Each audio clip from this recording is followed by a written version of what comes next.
Decorating Pages is a podcast dedicated to taking you behind the scenes of the designs of your favorite TV shows and films. Each episode, I'll be sharing design stories from some of Hollywood's most famous sets. Interviews from set decorators, production designers, directors, and actors about creating the look of TV and film, about their design inspirations, and stories that take sets from page to screen.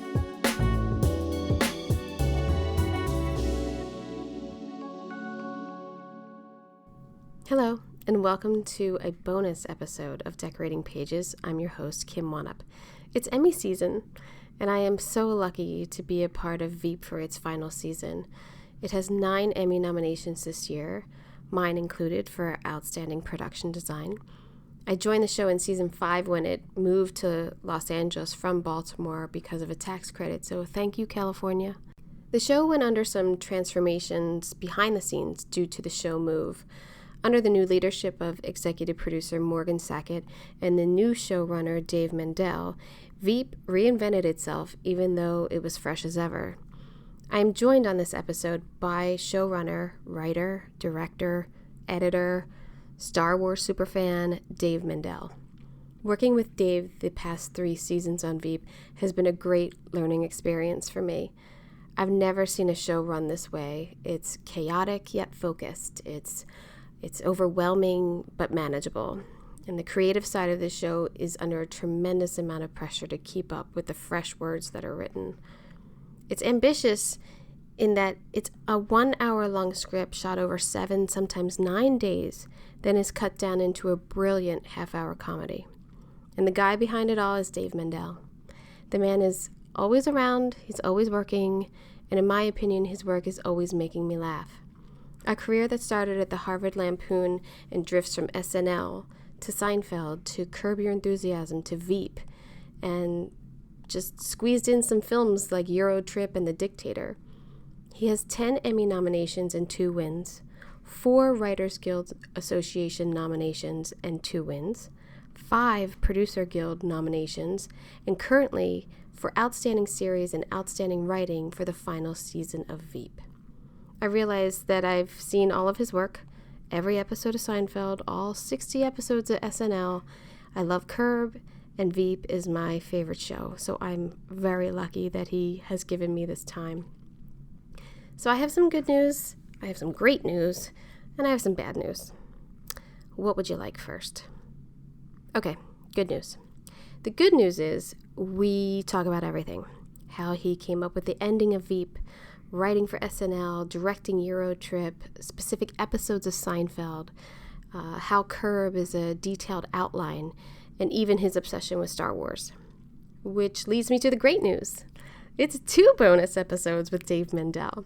This first episode is mostly about VEEP, and the second bonus episode is about all the iconic comedy this genius has created. Okay, here it comes. Here's the bad news.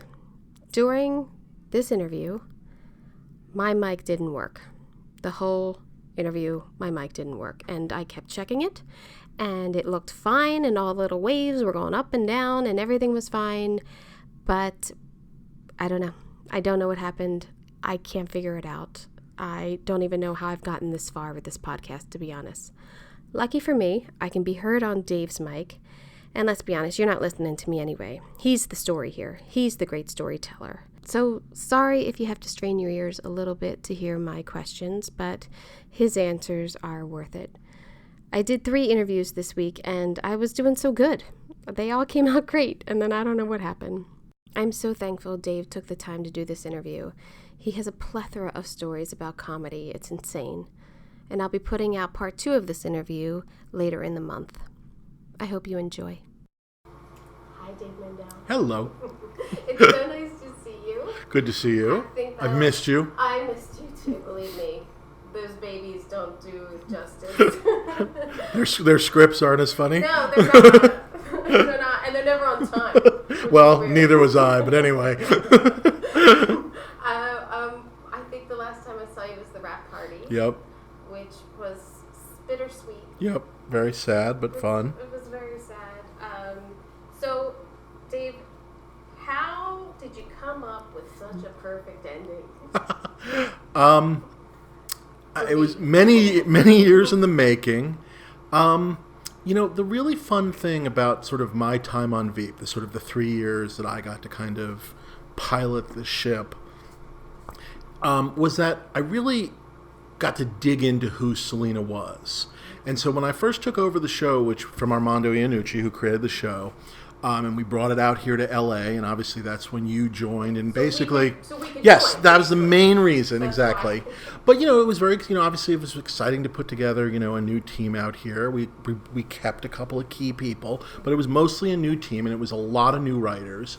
And, there are things you can do going into like a season 5 that you couldn't necessarily do in season 1, because at season 5, these are very beloved characters. It's a very beloved show. And now you get to dig a little deeper. And so when he left me with this tie, my first sort of exploration of her character was, it will make her crazy to lose. It's the thing she wants most. Right. And so we went down that path of her losing and kind of losing her mind and then becoming a former president.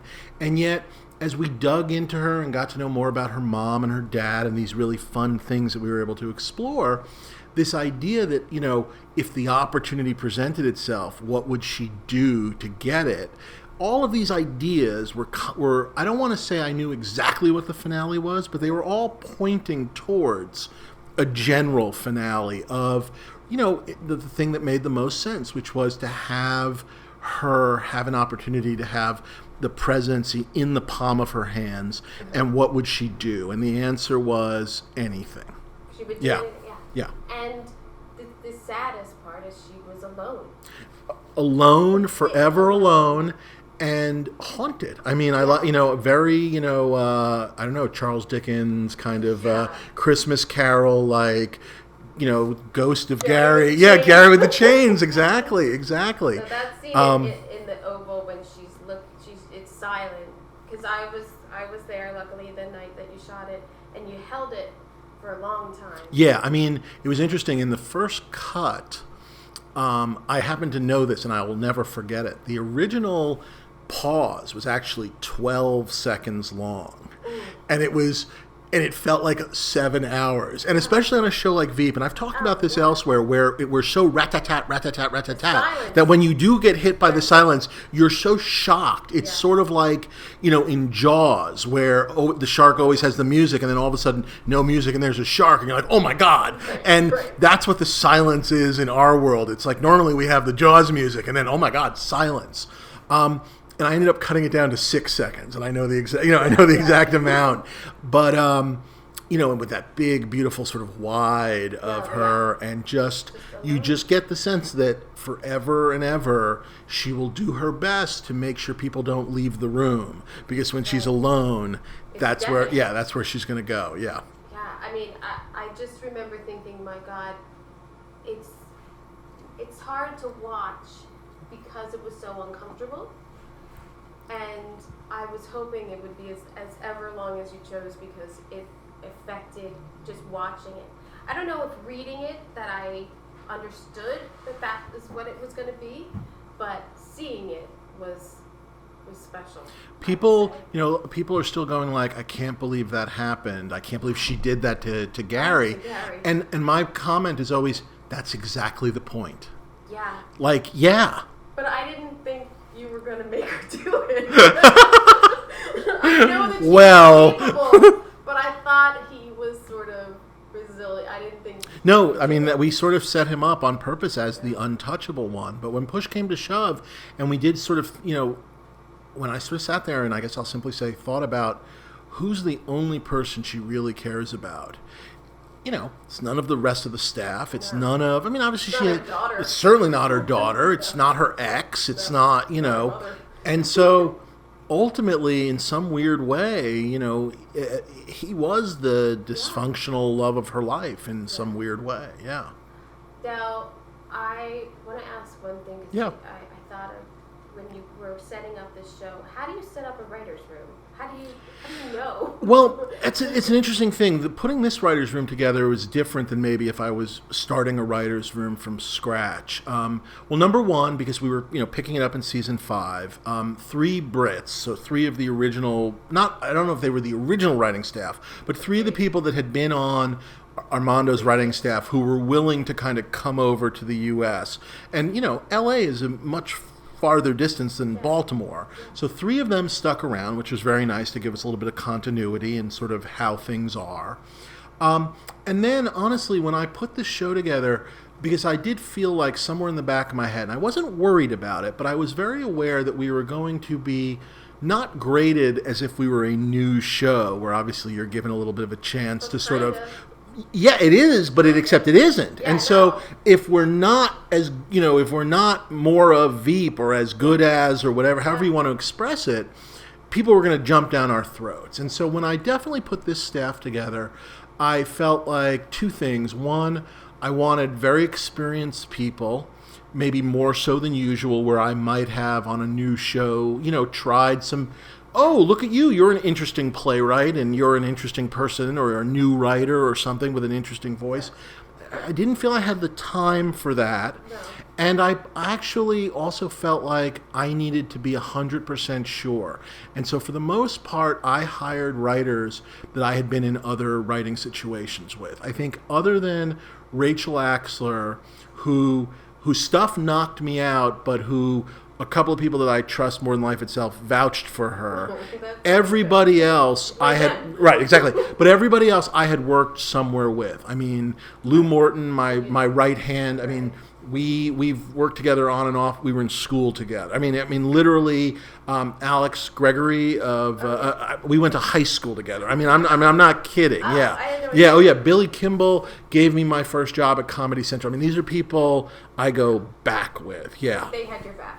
I just felt like we were going to be sort of, we're in that foxhole, and I want to know exactly what I have. And like I said, on a season 1 brand new show, don't get me wrong, I would love these people all to work with them forever, but I might have, look at this interesting other thing, and let's take a chance with this or that. I didn't feel I could take chances as much, so that was kind of how I put the room together.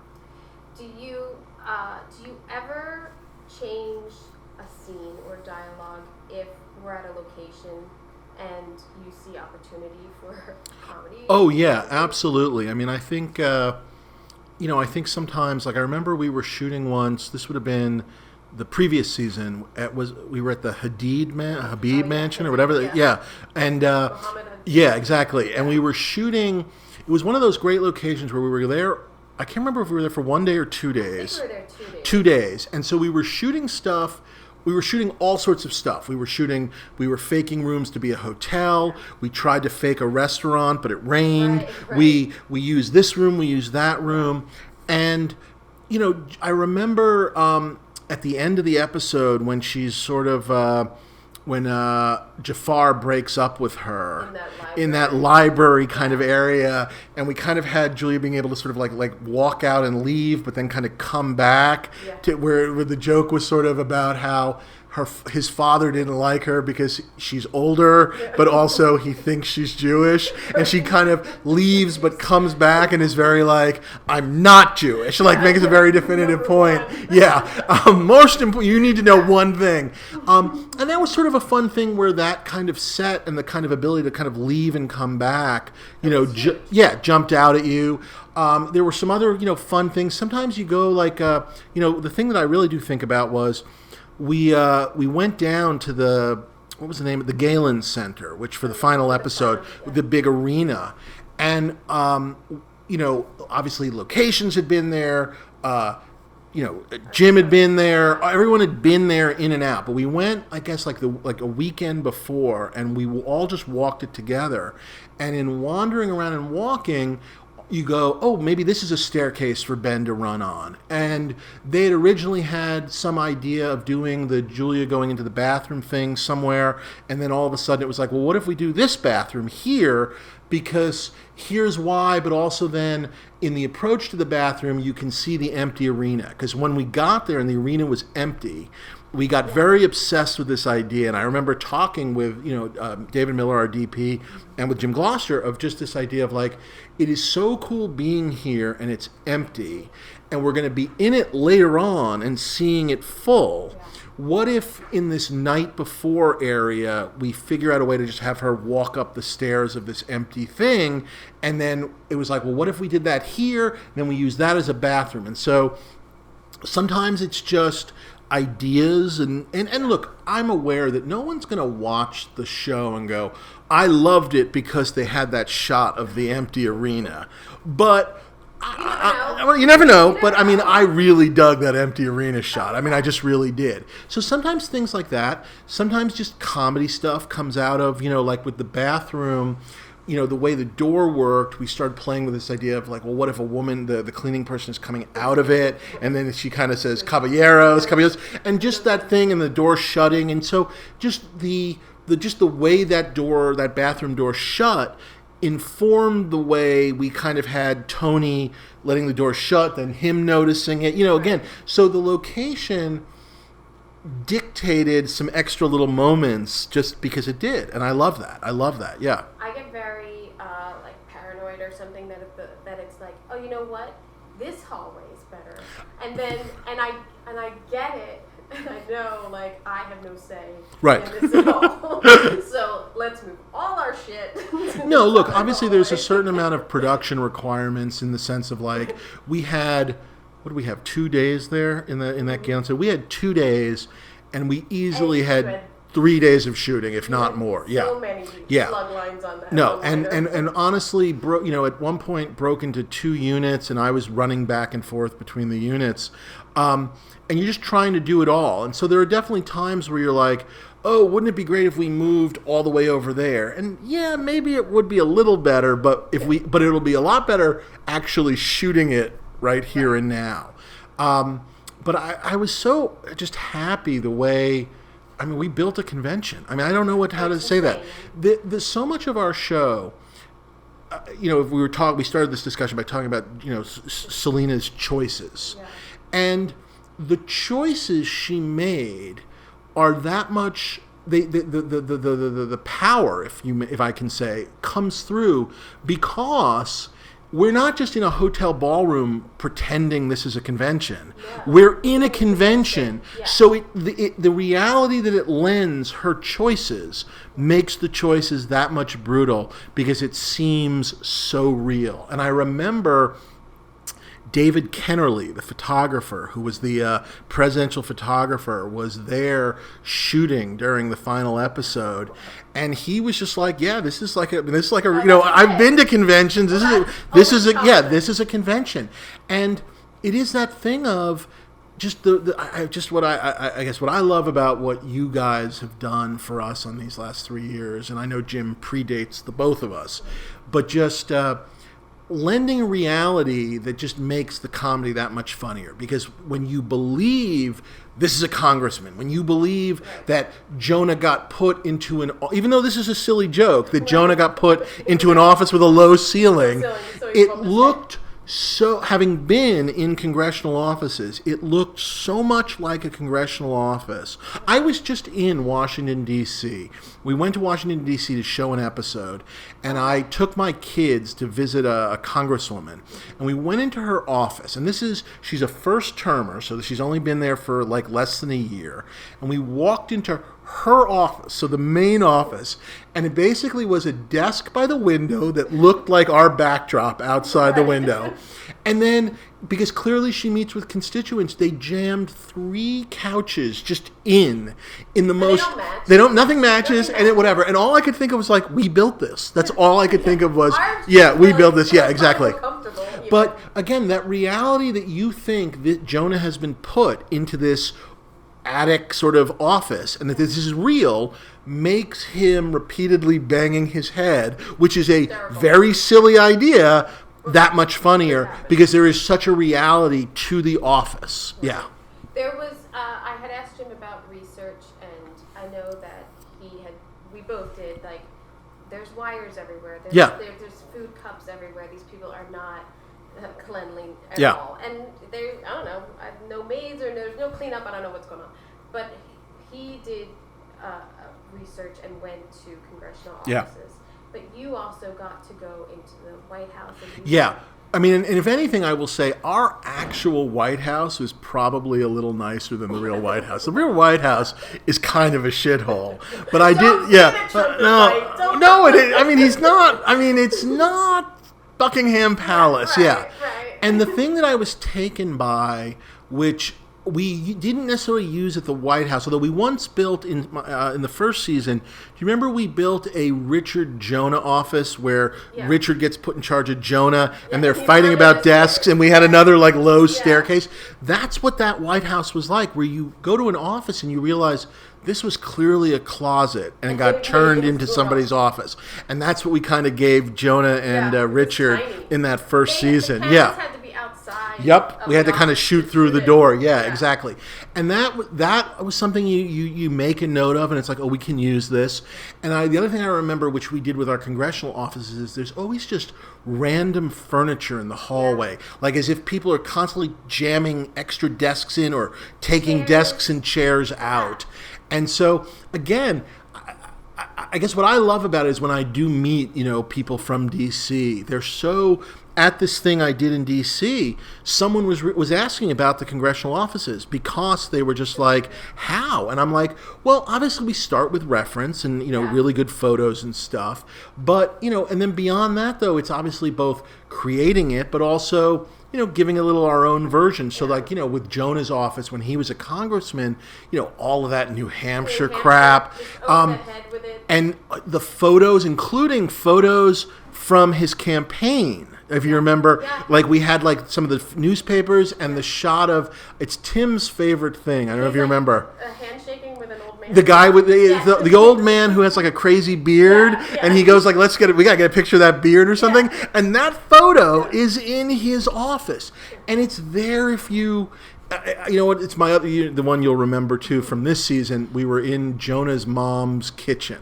Yes. And the two things that I was very obsessed with was one, that even though, Jonah is still now like whatever he is, 30, whatever, that his mom still has his art on her fridge. Done by you. And I did one of them. There were a couple others, but I did one of them. And then the other thing was that on the door jamb or whatever you call it, we would do the height chart, and it would be with these ridiculous growth spurts. Yeah, exactly. It was 8 years, exactly.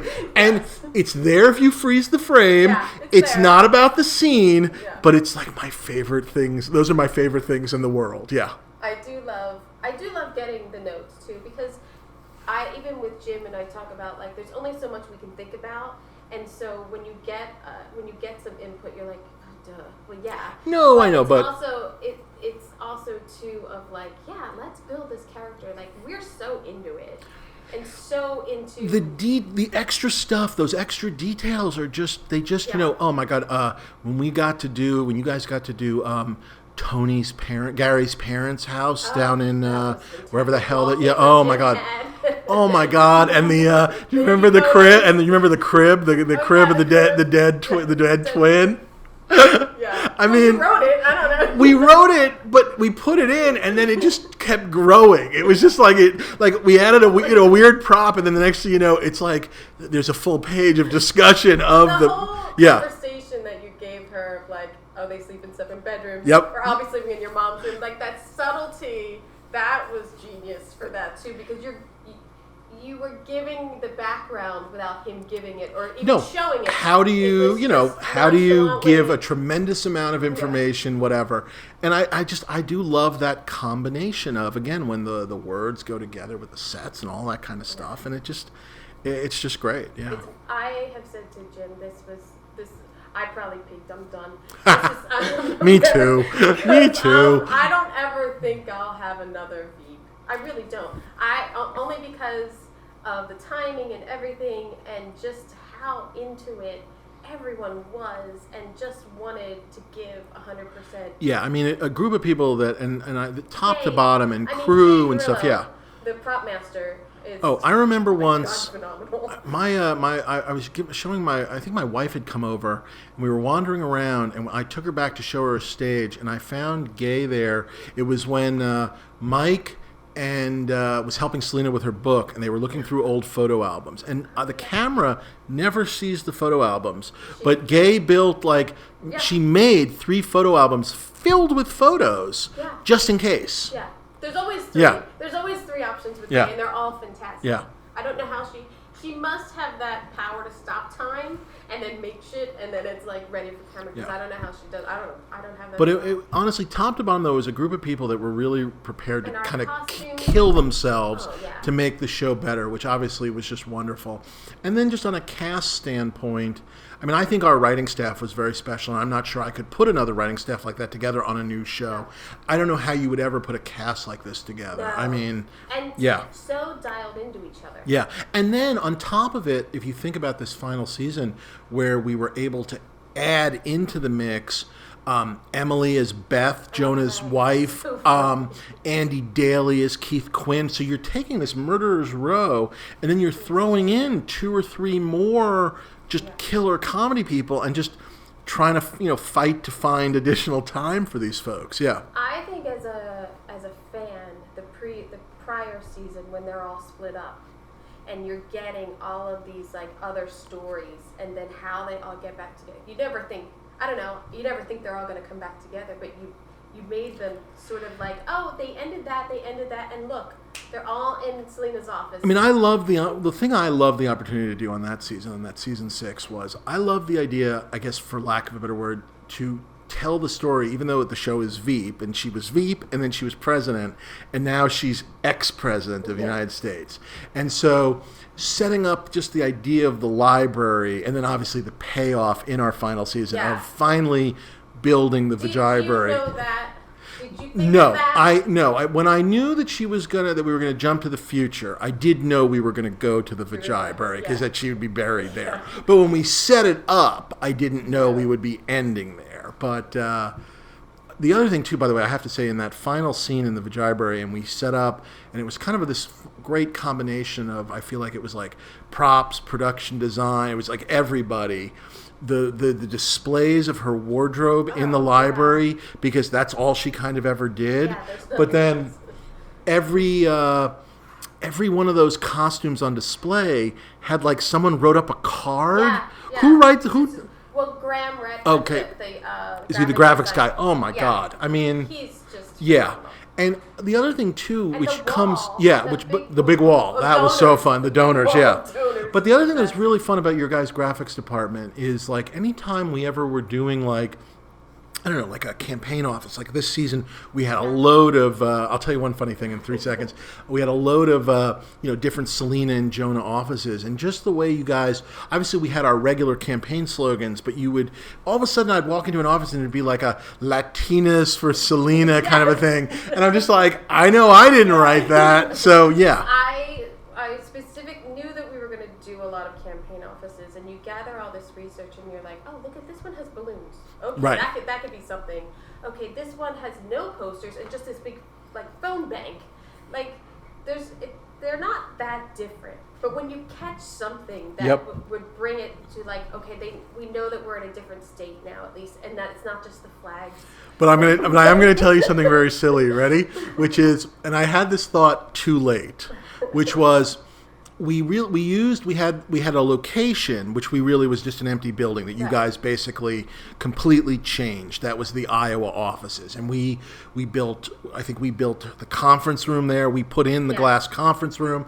And by the way, that's a very specific thing of we need a glass conference room because in that first episode we knew, just written in, we needed to be able to see Keith Quinn so that she can go, that's not Keith Quinn. Yeah. And so that's a very specific thing where we either have to find a location with a glass conference room that's going to make this joke work, or we need to build this so that because this is I don't want to call it a production design joke, but you know what I'm saying? It is dependent on. Yes. Yeah, it has to go. And I love those offices, and it also allowed really long walk and talks, which was really nice, which obviously we do a lot of.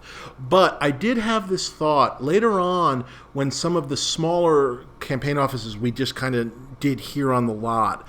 I did have a conceptual idea, which is, if we had just made it one office and just changed the decorations and just been like, it's Iowa, now it's New Hampshire, now it's this, which I thought would have been a joke sort of on campaign offices a little bit, although perhaps, I don't know, maybe then you guys have been bored, so I don't know. I would have been bored. No, I'm glad you didn't make it just one campaign bus. Yes. Do you know what I mean? Like, I don't think we ever shot. No, we came close like 3 times. Yes. And by the way, again, wanted to, it just never quite worked itself out. We put it outside of the We got off the, we used it outside and we got off of it down at the fair. We got off it twice, and we got off it at the fair, and we got off of it down at the convention center when she walked out, and we did that press line and walked in. And again, the bus was great, but at one point we were going to shoot on it, and we just never did. But interestingly enough, and not that this went into my head, they, in previous seasons, when they did their campaign, they were very reliant on their bus. True. So in a strange way, I actually like the fact that... Which is weird, because they were in D.C.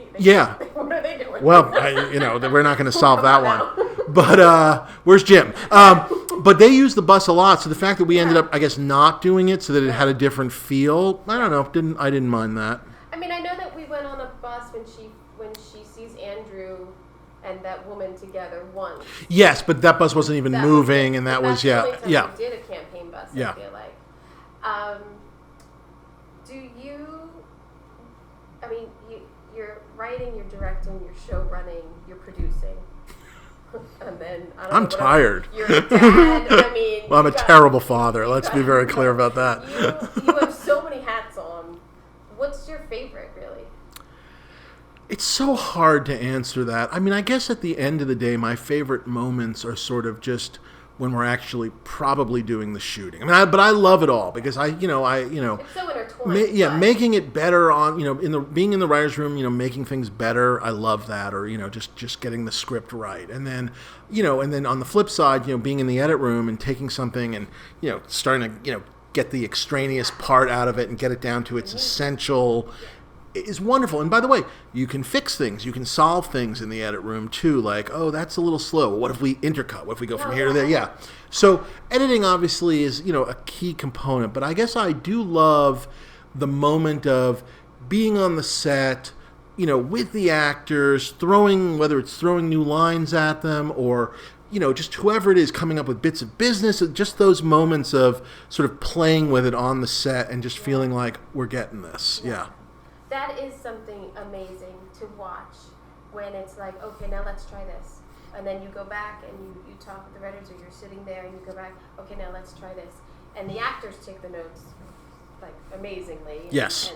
But I would think that would be pressure, like, okay, now I got to come up with at least 2 more things just to have. And But I mean, it's sort of it's like the adrenaline. It's like the runner's high, I guess, or.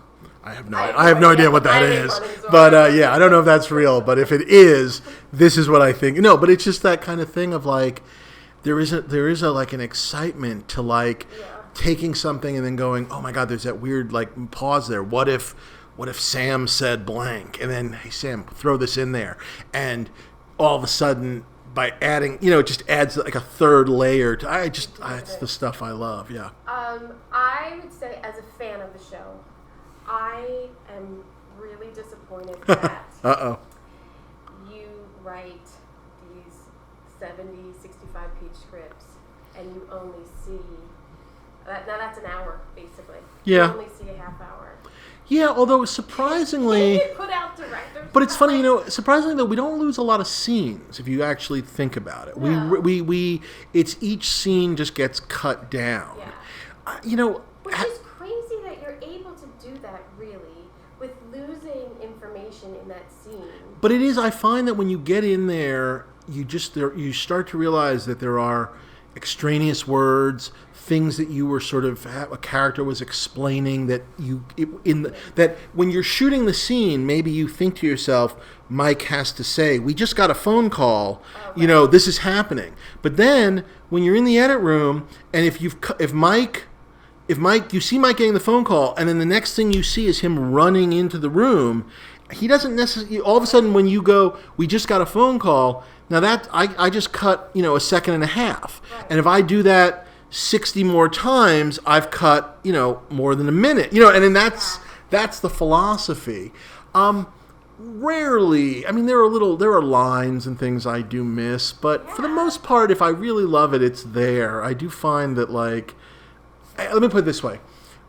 Other than the finale, where even though it is long, I personally don't feel like, to me it flies. Yeah. I guess I just always want it to feel like it's flying, and there is a point in comedy where it stops flying. And I'm not saying it's a magical number. It's not 33 minutes. It's not 37 minutes.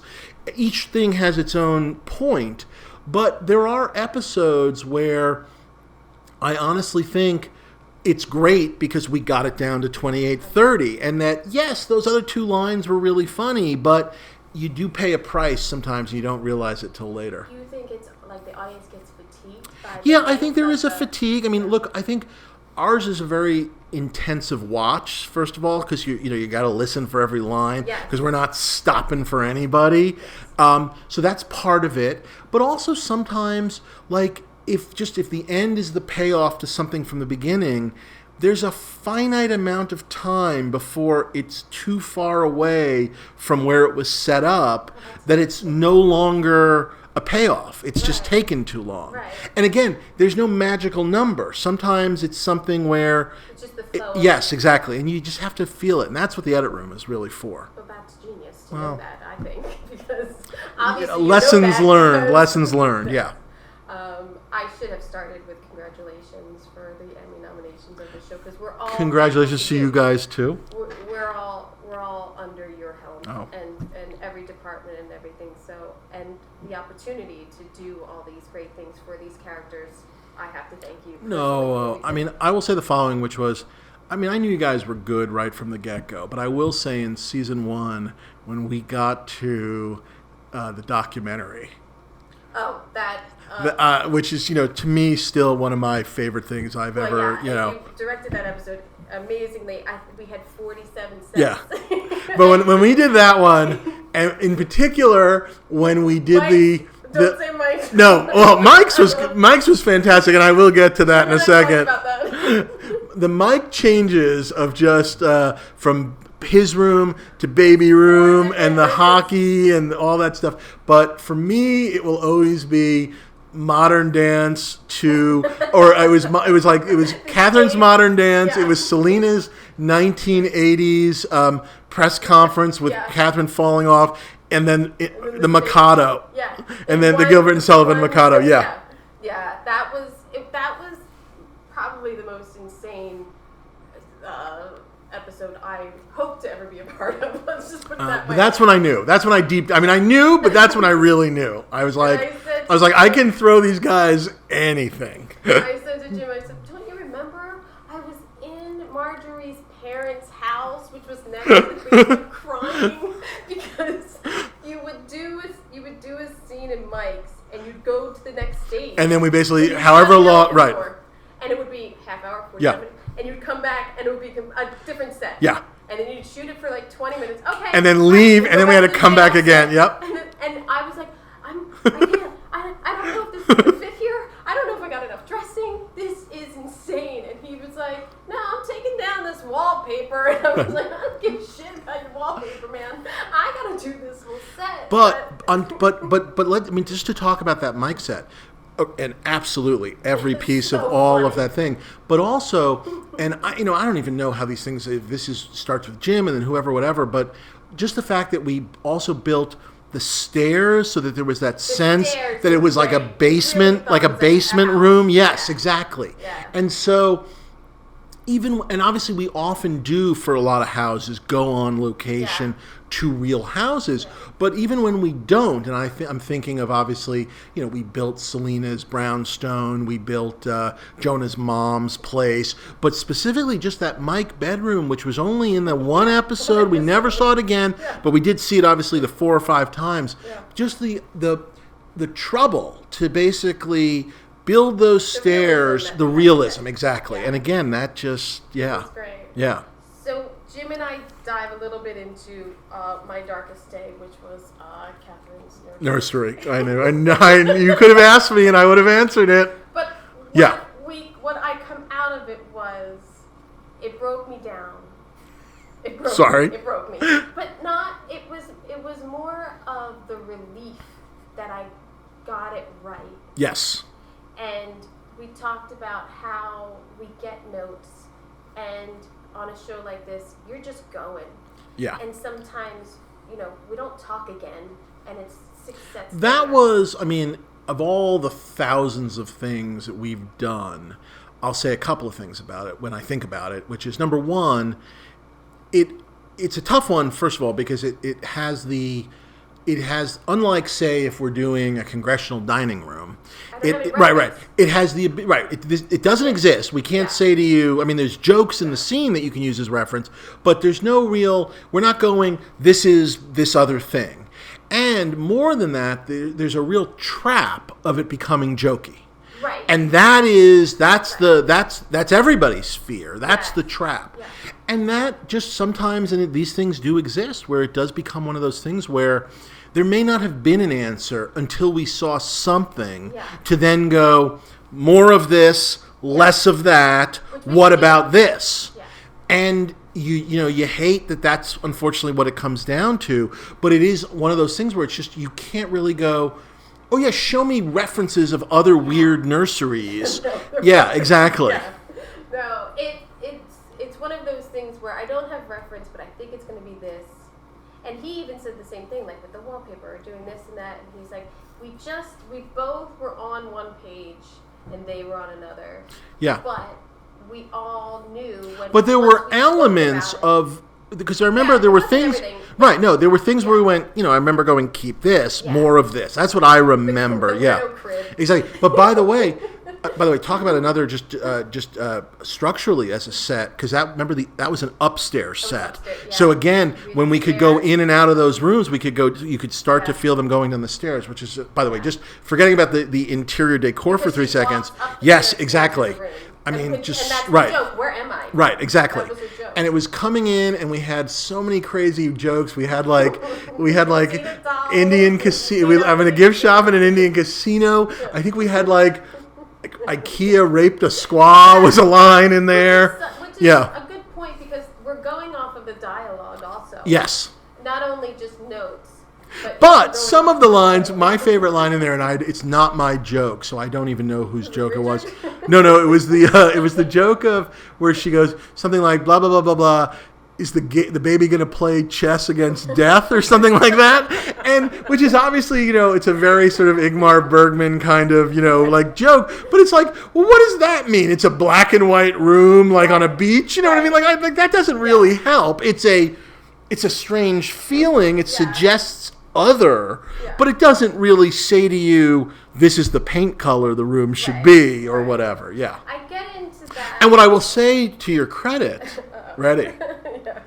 If you remember this season when we established the crib in Marjorie's office, I don't specifically remember if that's stuff from the original bedroom or not, but whatever you put in there, we never touched it. It was just like, good to go.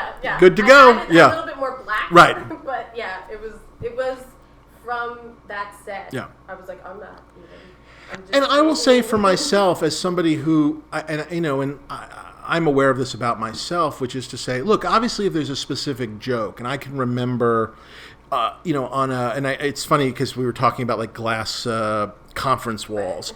We do a lot, back in my days on Curb Your Enthusiasm, a lot of times Larry has to be spied doing something he's not supposed to be doing. So there were a lot of like, we need a window where someone will be able to look out their window and see Larry breaking into the car. Or we need an office where Larry, the woman, it can be, there's a glass wall so the woman can see Larry going into her desk or going through her purse or whatever it is. So we do a lot of, I remember like just from a production design standpoint, we need a lot of glass walls for those kinds of things. But what I was going to say is, so sometimes there are some specific like, this is how it has to be a little bit because whatever. For example, when we did the Chinese consulate this season, Nothing had to specifically be anything, but we had that idea that someone was going to enter from like a rear door, which was obviously, and I know that was a set we used multiple times, but obviously it didn't have a rear door in the other versions of it. And so that rear door was important, but beyond that, I mean, I was sort of open to anything. So not counting when there's a specific action or a joke written into something. More often than not, for me, as sort of a visual person where I'm never going to be able to give you a design reference, sometimes I can go like this movie or this thing. When you guys, show me something, I can go, yes. Or if you show me two things, I go, I like this more. Or I go, no, this is too modern. I mean, but for me, as a whatever I am, showrunner, when I can see it, I can talk about it way more than in the. I mean, I can give you an idea, but it's so much easier for me when you guys like bring me in, like when you guys did or when you did like look boards for like her apartment or whatever it is. Yes, exactly. And that's always helpful, and that unfortunately on a show like VEEP gets lost as you go further. Yes, but at least you get to build those important sets at the beginning of the season where you can spend the time on those things. Yes. For Selena's Brownstone, Julia was in on some conversations, and it's helpful. And I always think to myself, in the beginning when I started out, I thought, God, I should be like, do the actors want to know? Should I ask them? But I don't. Right. But sometimes I feel like they don't actually want to be bothered with it. I mean, I'm sure one or two might, who knows, yeah, but it's more props. But the other thing, though, that happens, which I find fascinating, is when at the end of this season, when we jump to the future and the Brownstone became Marjorie and Catherine's Brownstone, I mean, I remember us having discussions just going like, it's more them. I mean, I don't know if we said much more than it's more them. Yeah. And then you guys, the way you sort of changed the wallpaper and now I associate Art Deco with lesbians. Yes, exactly. But it was so funny because it was like obvious. There were no words where we said, "Oh, this is how it has to be." Right. But boy, we showed up and it was like, "Oh my God, this is so them." And of course, the giant adding the portrait of their wedding portrait. Oh my God! Oh my God! Oh my God! And sort of, I mean, vaguely, sort of. I guess there was sort of vaguely, sort of lesbian touches, whatever the hell that means. You know what I mean? I started that set. Is that when you left for pregnancy? Okay, yeah. But and then I was gonna finish it, but it got pulled up in the schedule, and so then David Smith finished it. But it was, I think, too, the dining room doors and just the little elements that Jim threw in just to make it different, but the same. Like they kept their home. No, it was still the home, but that sort of Art Deco kind of like. Almost like the muka, like flowers, and I don't even know. Yeah. I think too, it was very smart of Jim not to try to do something in the future. Right. I think that's we smart talked thing. about it for about half a second, and I remember three things, which was, we had talked like, well, should the TV be futuristic or something? Oh, like I don't know, and it just started to seem like, boy, it's just going to take you out of it. Yeah. And then we were also aware, and I know you obviously. You worked on Parks and Rec too, right? Yeah. The Parks and Rec finale was multiple time frames, and when they jumped into their future, they had a little bit more of a futuristic future. Phones, yes, exactly. And I loved all of it, but I was right. I know, it was like so far in the future, and they were like on weird like spaceship jets. But being aware of that, it was not where I wanted to go. Yeah. Which I think is smart because it does take you out of it, and then it worked. It worked for them in a great way. Oh yeah, wasn't for us. Yeah, but because it's two different ways to go. Right. Either you're gonna go for it, and we're all gonna push forward, or it's more about this than that. And so the closest we had to futuristic was, I think, Mike's news set as a CBS anchor was kind of sleek and metallic. Oh well, that's a separate That's a whole other podcast. Yeah. Oh my God. Did a phenomenal job. Yeah, those guys look great. Yeah. They all look good. There are so many fascinating stories from Dave. He's really genuinely entertaining when he tells the stories also. Just wait till part 2 when you get to hear about the origin of man hands from Seinfeld, writing skits for SNL, and writing scripts like Cat in the Hat and The Grinch Who Stole Christmas. Fingers crossed for all of us at VEEP, I really hope the show goes out with an awards bang this year at the Emmys. Thank you for listening. I hope you got an earful. I'm Kim Wanup for Decorating Pages. Decorating Pages is sponsored by Stogie Floaty, luxury pool floats. Float 'em if you got 'em. Visit stogiefloaty.com.